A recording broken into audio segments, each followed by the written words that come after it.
இந்திய ரிசர்வ் வங்கியின் புதிய விதிமுறைகள் மே 1 முதல் அமலுக்கு வருகின்றன. மே 1 முதல் ஏடிஎம் பரிவர்த்தனையில் இலவச வரம்பை மீறினால் ஒவ்வொரு பரிவர்த்தனைக்கும் கூடுதல் கட்டணம் செலுத்த வேண்டியிருக்கும். ஒவ்வொரு பரிவர்த்தனைக்கும் பணம் எடுக்கும் கட்டணம் ரூ. 17 இல் இருந்து ரூ. 19 ஆகஸ்டில் உயர்த்தப்பட்டுள்ளது. பேங்க் பேலன்ஸ் விசாரணை கட்டணம் இப்போது ஒரு பரிவர்த்தனைக்கு ரூ. 6 இல் இருந்து ரூ. 7 ஆகஸ்ட் அதிகரிக்கும். மே 1 முதல் ரயில் டிக்கெட் முன்பதிவு செயல்முறையிலும் பெரிய மாற்றம் வருகிறது. இந்திய ரயில்வேயின் புதிய விதிமுறை டிக்கெட் முன்பதிவு, கட்டணம், பணத்தை திரும்பப் பெறும் செயல்முறை போன்றவற்றை பாதிக்கும் என்று கூறப்பட்டுள்ளது.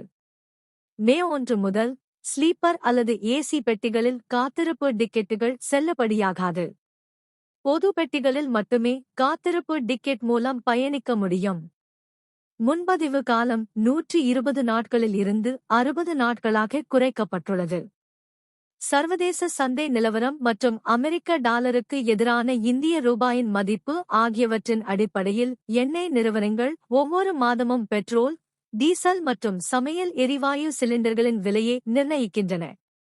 இந்த முறையும் மே 1ஆம் தேதியன்று சமையல் சிலிண்டர்களின் விலைகள் அதிகரிக்கலாம் அல்லது குறையலாம். சிலிண்டர்களின் விலையில் ஏற்படும் மாற்றம் சாமானிய மக்களின் குடும்ப பட்ஜெட்டில் நேரடி தாக்கத்தை ஏற்படுத்தும். மே 1 முதல் ஃபிக்ஸட் டெபாசிட் மற்றும் சேமிப்பு கணக்கு விதிகளில் சில மாற்றங்கள் வருகின்றன. இந்த மாற்றங்களில் வட்டி விகிதங்களும் அடங்கும்.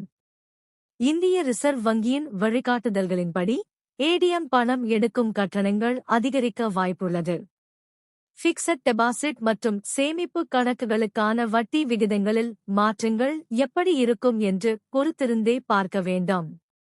மே 1 ஒரு மாநிலம் ஒரு ஆர்ஆர்பி கொள்கையின் கீழ் பிராந்திய கிராமப்புற வங்கிகளின் ஆர்ஆர்பிஸ் இணைப்பு திட்டம் நாட்டின் 11 மாநிலங்களில் செயல்படுத்தப்படுகிறது. இது செயல்பாட்டுத் திறனை மேம்படுத்துவதையும் செலவுகளை குறைப்பதையும் நோக்கமாக கொண்டுள்ளது.